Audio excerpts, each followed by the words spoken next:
The first 50 subscribers that I see go into my comments and type "I just subscribed," I will be screenshotting and putting you guys' names in a musical visualizer, something that's never been done before. I ask you guys, please take time to listen to my music. Let me know how you feel. But more importantly, subscribe. Thank you.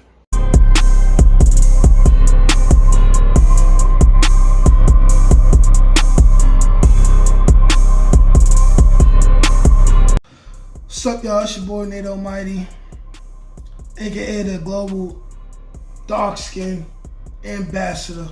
Back again with the fur for no reason. This is going to be a little bit more educational as far as the Rikers Island stories go. But yeah, this Rikers Island story is about the importance of the law library. Now, the law library is two things. The law library is, for one, a place where the most serious gang members go. They connect and they talk about whatever the hell they talk about that ain't got nothing to do with me, because I wasn't in their gang and it's none of my business and I never cared to want to know.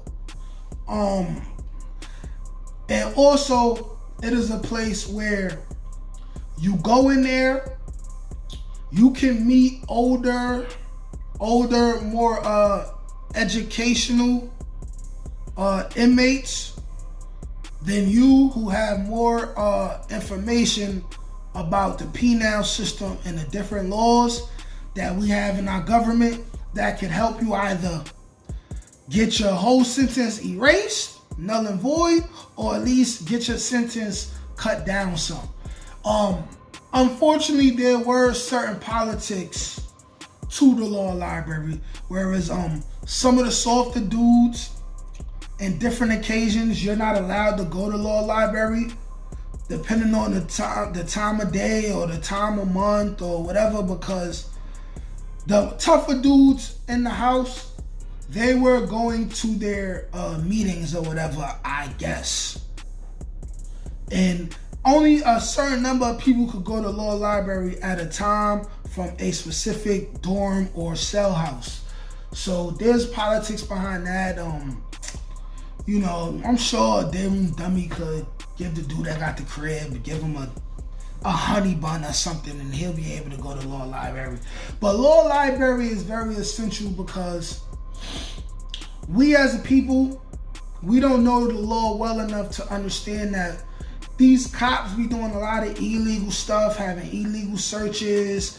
We're not even going to talk about the Miranda rights. They never read us our Miranda rights. I was never read my Miranda rights. Like, it don't matter. Like, people really think that you could go home off the strength of that shit don't really mean nothing. But laws get passed that it affects your charge in a positive way, where you should be able to come home sooner, things like that. But you will not know unless you go into law library.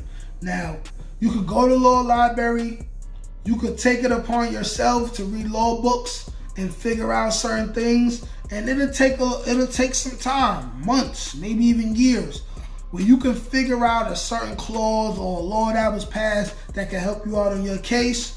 Or if you have enough trust in these people, you could come to a dude that work in law library who has information about the system, who can give you readily available information with a peace offering. Maybe you'll give him some tobacco, some bud, some food, you know what I'm saying?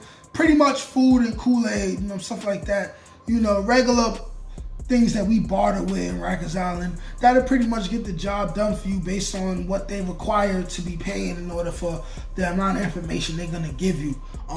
Law library is very essential, you know what I'm saying? It could be a difference between somebody doing 40 years in state penitentiary or doing 20 years, 10 years, 5 years, or, getting time served after already doing 5 years, upstate on Rikers Island. Law library is very essential, and it could save your life. Law library have you doing a better job than your lawyer is doing, because we all know a legal aid, they have a certain quota. They have 100 cases, 100 people they don't particularly give a fuck about. You know what I'm saying? And if you know a legal aid, usually a legal aid is going to tell you, hey, listen, if I were you, I'd take the deal. For some reason, a legal aid is like, if you're not paying them personally, you don't have them on retainer, it's certain information that they'll withhold from you. Because you got to realize that if you have a legal aid, it's just like having the alphabet boys as your lawyer, except they the alphabet boys. You can't really trust them. They working for that team. You know what I'm saying? Them niggas is working on the same team. You can't really trust them. This is why you need law library. You need to surround yourself around people who are not just on the island being reckless and foolish and trying to oppress their people.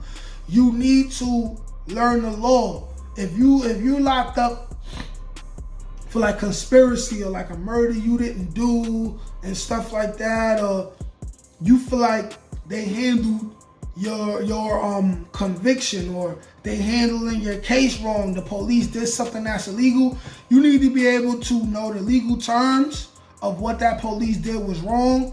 You need to know what kind of motion to file in order to get the information that you need that can help benefit your case, and can be the difference of where you get to come home early enough to help raise your children. Or you have to be speaking to them behind a plexiglass when they 15 years old, going through this cold, cruel world. You know what I'm saying? Law library is very, very, very, very, very, very important. And I always say, do not go to jail. But if you happen to go to jail, and you're not one of those people that are gonna say, hey, I did this crime and I'm gonna do the time, or even if you know you did the crime and you just don't want to do as much time as you feel like they're gonna make you do, and you feel like there's a way that you can get less time, this is what law library is for. It'll literally change your life. So if you stupid enough to go to jail, you stupid enough to go to Rikers Island, anywhere, there's a law library in every jail, I believe. Make law library your friend. Like, share, comment, subscribe. It's your boy Nate Almighty. Peace.